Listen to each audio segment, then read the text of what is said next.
Hi, everyone. I'm Louisa Wilson, MD of the Enterprise Customer Acceleration Team for Randstad, and welcome to our CWS Summit 2021 presentation. Today, we're focusing on the evolution of MSP 4.0 and really talking with you today about how you're going to rewrite your contingent talent strategy playbook in what is one of the fiercest competitive talent markets around today. We have a great lineup of market experts, and they're going to share with you how organizations are taking steps towards accelerating business value and impact with the most talent-focused contingent workforce solutions. So let's get ourselves started. We are going to take questions at the end of the session, so please don't hesitate to pop your questions in the chat, and we look forward to facilitating the Q&A at the end of the session. So let's get ourselves kick-started. Today is all about helping you build the roadmap to extreme talent competitiveness. So we're going to look at what is the value proposition of MSP 4.0, what are the key levers that you can take to realize that value, and how do you really build that business case and walk away today with some steps you can take for MSP 4.0 evolution. I have a great expert panel with me today, and I'd like to welcome Rashid Smits, who is our Managing Director of Continental Europe, Executive Vice President of Sales. We have Thomas Yaye, who is our Chief Digital Officer, and we have Ben Brearley, who is an expert and leading expert in statement of work. So big welcome to these guys. We are going to move through some rapid content today, so we'd like you to strap in for what is going to be a great ride, and we look forward to sharing with you how organizations are driving growth through the most advanced contingent workforce solutions today.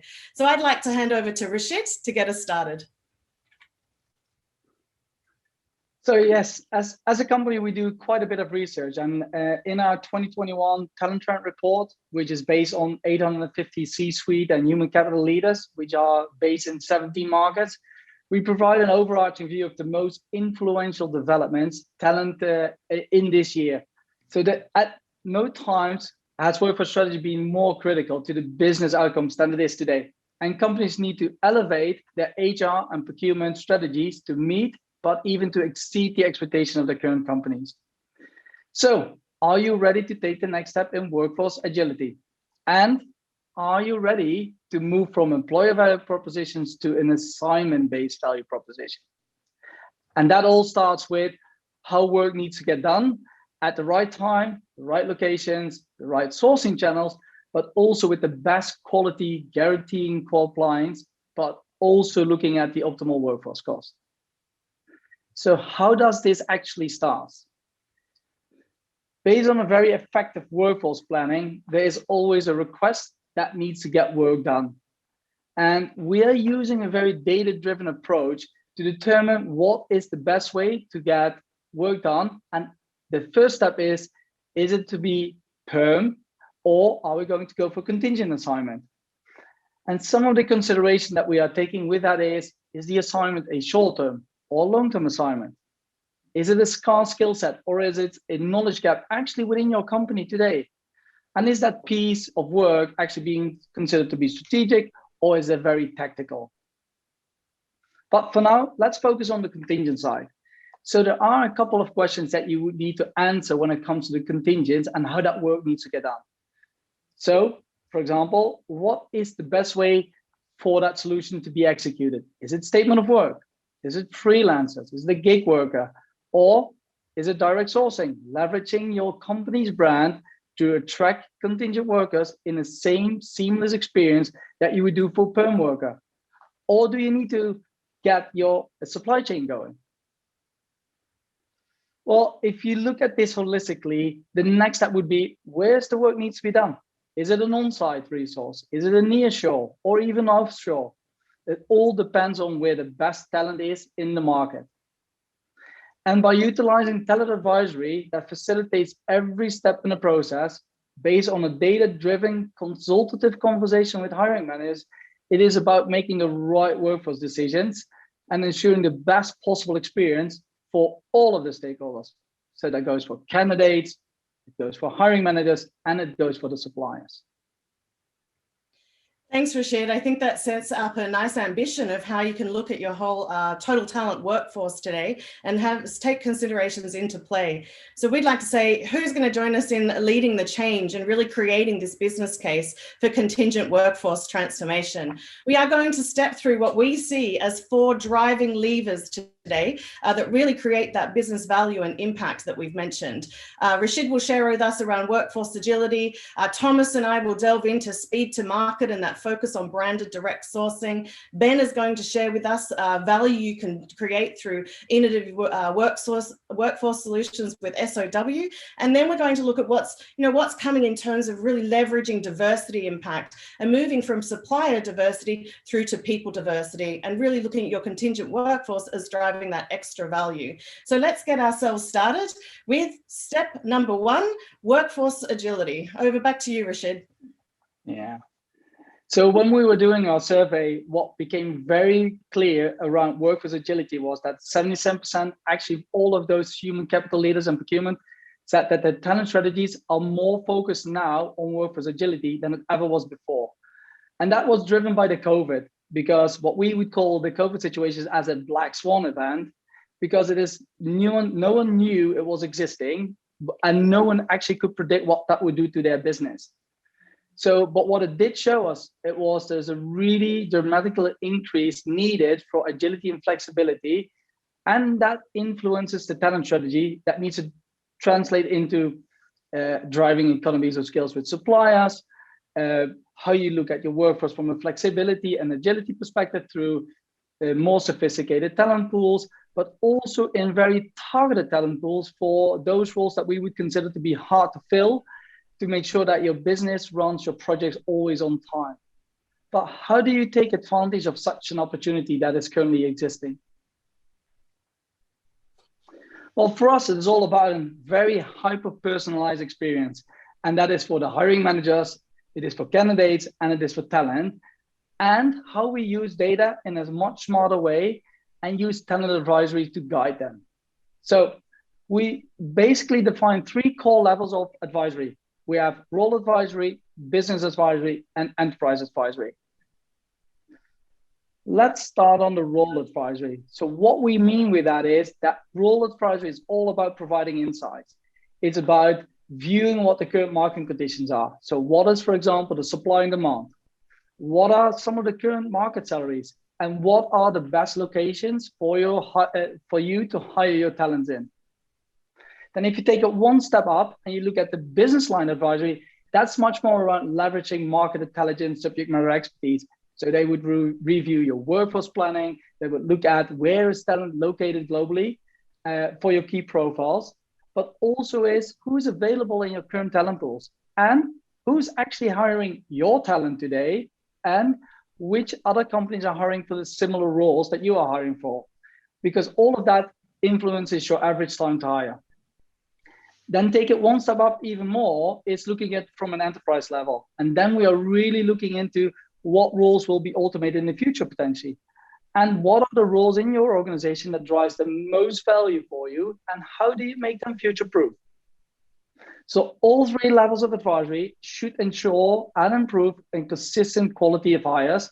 It needs to reduce your time to hire, but it is all based on data-driven approach and showing you hire against the right cost at any given moment in time.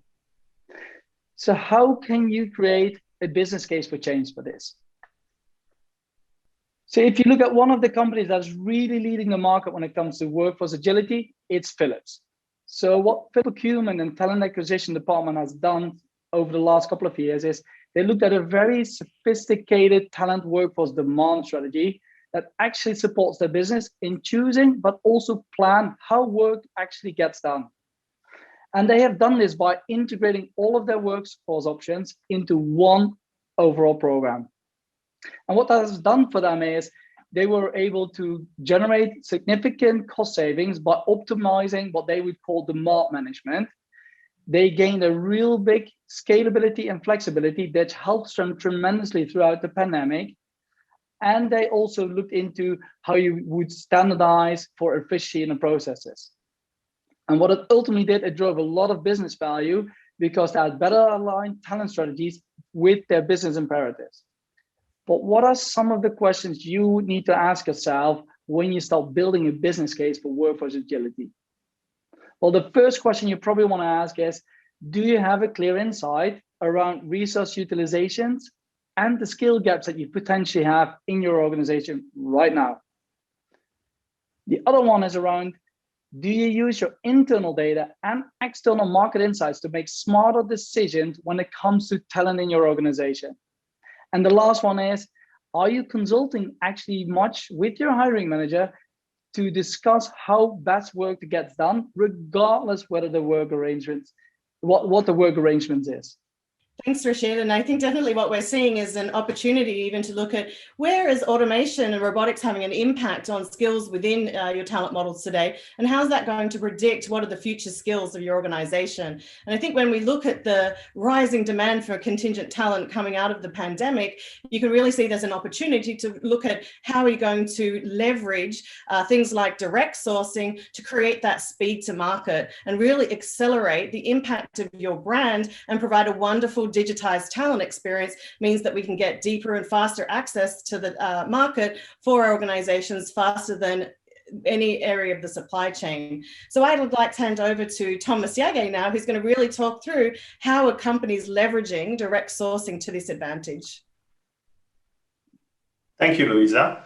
And we are seeing really a great appetite globally for an increased usage of direct sourcing programs worldwide. In 2019, we've seen, according to Everest, we've seen more than 900 contingent workforce management deals leveraging direct sourcing, with a steep CAGR of around 25% in the last years. Overall, according to SIA, 67% of the organizations surveyed currently plan to direct source talent in the contingent space. And on the right-hand side, you'll see some of the drivers, and I think if, let me summarize them for you. I think the key drivers were already said.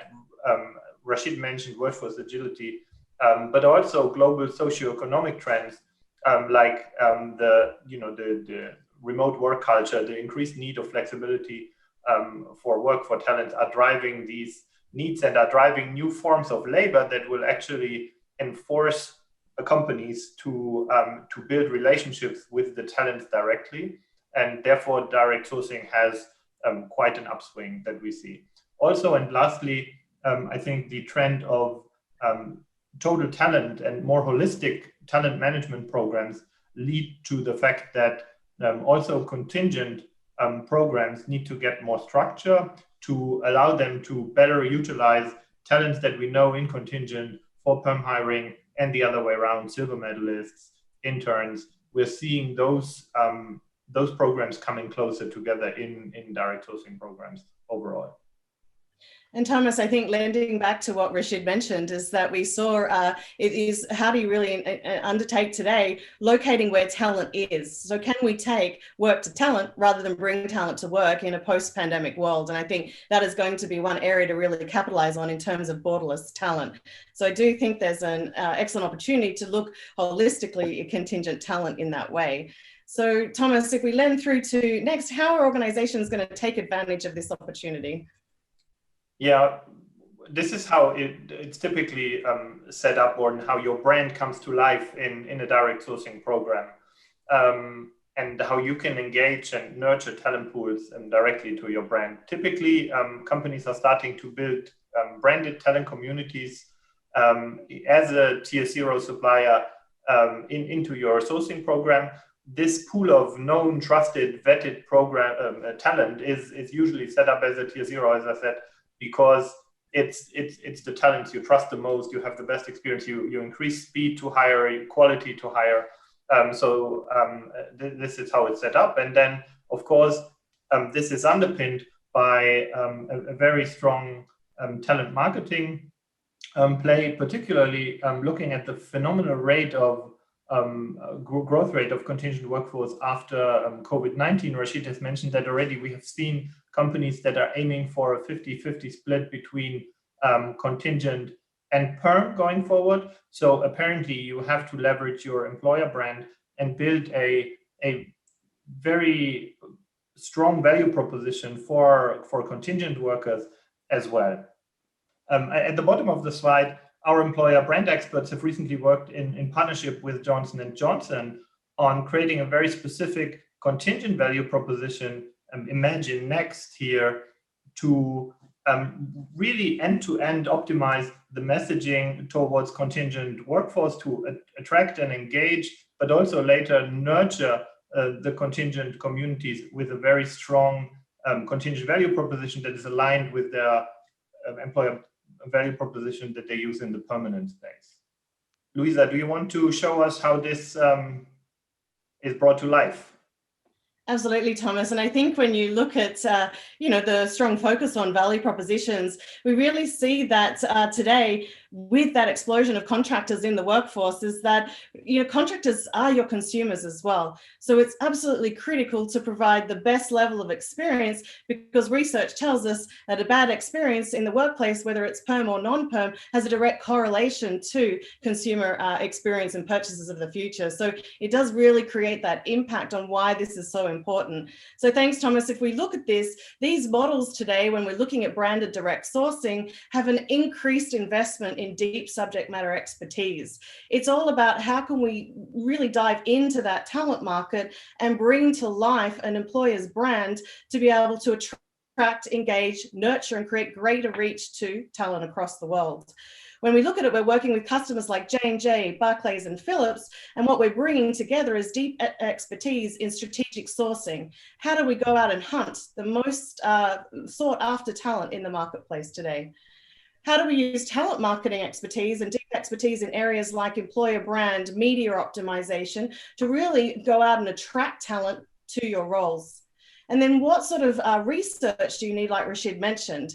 We need to know where talent is hiding today, and how can we go out and find that talent in the best possible avenues and ways, whether it's sourcing and talent or talent marketing. What we're seeing as the great benefits of that investment when we look at creating that speed to market is we're seeing great levels, an increase in hiring manager satisfaction. We are seeing reductions in time to fill. And I think, on average, we're seeing 2 days. And that is even more important today when we're all competing for very similar talent. And overall, we're seeing higher quality of talent being directly brought to organizations that we work with. And this is based on what we're seeing in speed and conversion throughout the funnel, as well as that ongoing contractor redeployment that Thomas mentioned. That's one of the best advantages, is that known talent to your organization and how you're continuously redeploying that talent to drive even greater levels of productivity today. At the end of the day, it is also freeing up your MSP, talent advisors and specialists, to give back 30% of their time to what I call those human moments of wow. How are they looking at that workforce analytics and planning and getting ahead of workforce demand forecasting to make sure that we can keep pace with the speed in your organizations today? How are we diving in and doing unique hiring manager consultant on what is the right talent in the right mode of employment at the right time to serve your organizational needs? And how can we provide that high touch experience where hiring managers and contractors walk away every day knowing that they've had that consumer-like branded experience? So these are just some of the areas that we're investing in talent to really drive that level of competitive advantage for organizations. So when we look at it, underpinning all of that, you can't do it without really smart technology. So I'm going to hand back to Thomas now, who's going to share how do you really set up your technology model to enable this deep level of expertise and branding. Thank you, Luisa. And as Luisa said, this delicate mix of expertise needs to be underpinned by technology that supports all these experts in doing their job in the best way they can. And a pure old school database is not sufficient to do so. So we are using our proprietary Talent UX solution to underpin these models. Talent UX is basically an end-to-end data platform. So we capture all micro moments of a contingent worker journey in a single repository. In this repository, we will have all the user traits, but all the behavioral data. We know what emails are opened, what websites did he visited on the page, what jobs did he look at. Does he prefer to reply to a WhatsApp message versus a normal text message, maybe? All this data is captured in a single repository in real time and is connected to our second layer, which is a marketing automation layer where our marketeers sit. The marketeers are leveraging these data points to define real-time and relevant communication journeys with the talent. Instead of sending newsletters, broadcast newsletters where every talent receives the same newsletter at the same moment in time, and for a big group of talent, this might be irrelevant at that time. We are looking at when can we create relevant moments with the talent that either create joy or bring him back into the recruitment process. At the same time, this real-time engine is connected to a programmatic advertisement engine that helps us to attract new talent into the funnel. Last but not least, we have worked on aggregating all third-party technologies that we're deploying to a client process into one seamless talent and recruiter experience. We found it incredibly inefficient that talent throughout an application process had to go to various platforms and do skills assessments or background checks or video interviews, and then go back into the recruitment process with the client.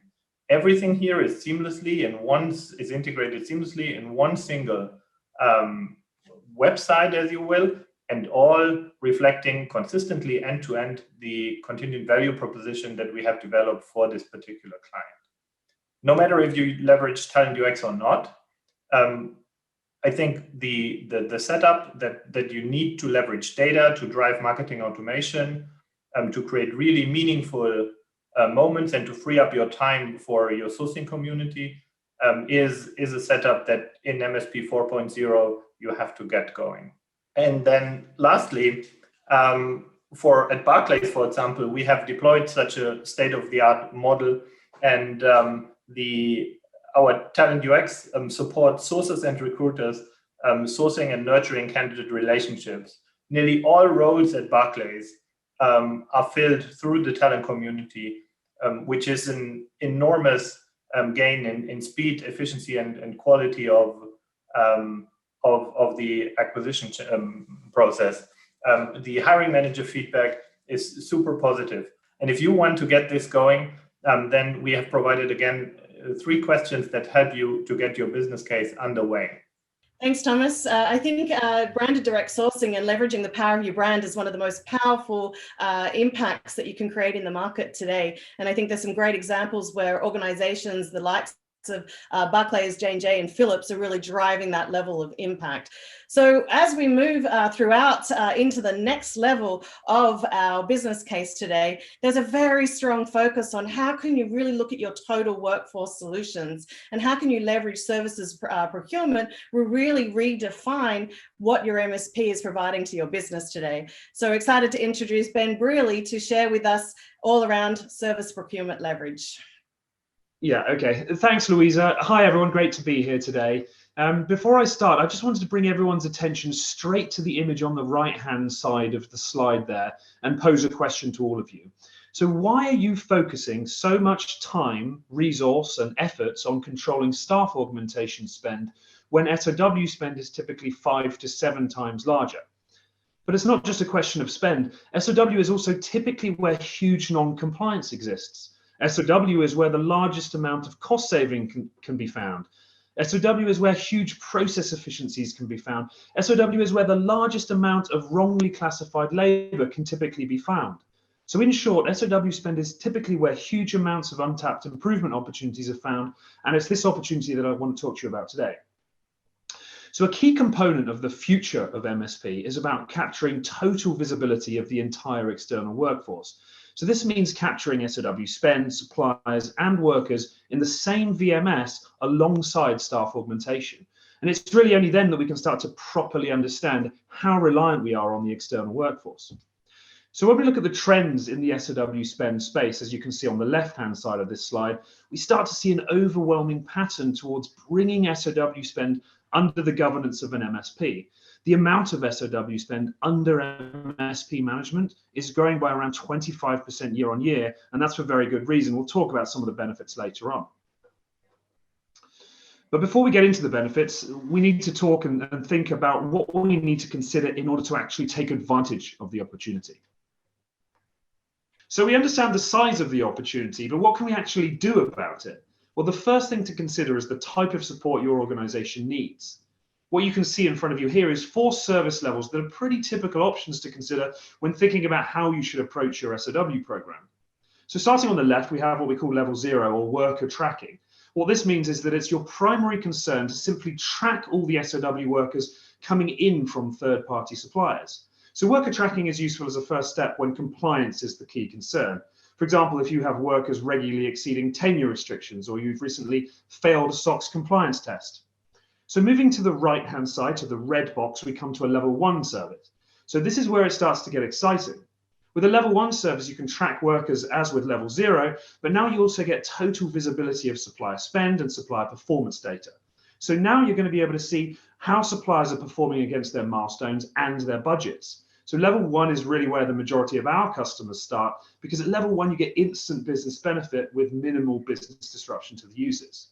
So at level 2, in the dark blue box, this is where your organization wants to lead on bid activities, but you might require some support. So for example, when considering an SOW program, the enrollment and program adoption from suppliers and buyers is crucial to success. And so procurement specialists assigned to educate, train, and support that community through the new bidding process can be really useful.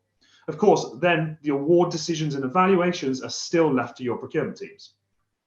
And finally, a level 3 service is where you wish to outsource full responsibility for the entire source to pay process. In this instance, the client can retain final decision-making power over award or outsource the decision-making process using your procurement policies as a guide. But don't forget, these options need to factor in the readiness for change, the technology landscape at your organization, the categories in scope, the as-is process today, the size and capability of your procurement teams, and most of all importantly, is your procurement strategy, which I'd be very happy to discuss with any of you later on. So finally, let's bring all of this to life with a bit of a case study. A recent SOW deployment with a consumer goods company has recently captured around 400 million in spend. So let's get into some of the details that might be interesting to you. So these guys had 300 role types when we first arrived. What that meant is that we couldn't really compare SOW resource performance or cost against contingent workers doing exactly the same job. It also meant that rate cards were impossible to enforce across the supplier community. So we consolidated this down to just 30 different role types across 5 different regions, meaning not only can we now compare SOW resources with contingent labor, freelancers, independent contractors, etc., but we could also start to identify the most cost-effective location to source the skills that we needed. And once we had this visibility, we could then develop a triage or intake meeting process to guide buyers towards using the correct worker, location, and contract type based on historical performance data that we had captured within the VMS. So we enrolled 400 suppliers, including all of the big 4 consultancy firms, all of the major IT outsourcing companies, and managed to transition around 36,000 workers to a single instance of the VMS. So there's considerable benefits to an SOW program. Let's run through some of them. We find cost savings through increasing visibility. We can track SOW supplier rate cards, identify volumes, spend rebate opportunities, and track the effectiveness of cost-saving tactics, typically finding 10 to 15% in savings on annual SOW spend. So if your annual SOW spend right now is 100 million, you may be missing out on 15 million in cost savings. So for me, this would mean a private island in the Bahamas, but I'm sure your organization would probably have their own ideas about how best to put that 15 million to good use. From a compliance perspective, we can centrally track workers, supplier data, and SOW contracts to ensure SOWs are used appropriately and they have the correct insurances and on and offboarding protocols. From a supplier performance perspective, the SOW program empowers us to capture project manager level insight and give procurement leaders the full picture of which suppliers are performing best across the whole enterprise. And so as you can see, if the MSP of the future is about data-driven decisions, agility, intelligent spend management, then an SOW program really should be considered as a means to achieving these goals and preparing your organization for the future.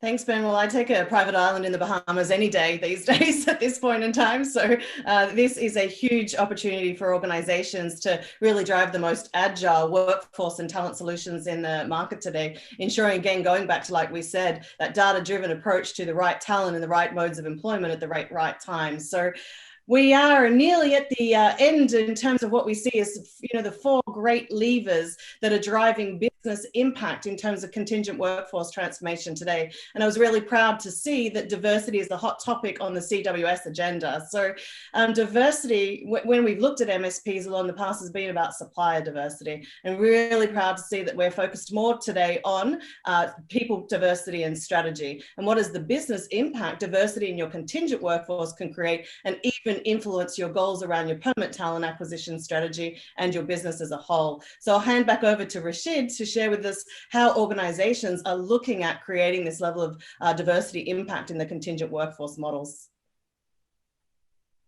Yeah, thanks, Louisa. And as you said, diversity and inclusion is one of these hot topics at the minute, and it's not an easy task, and it comes with a couple of things that you would need to consider.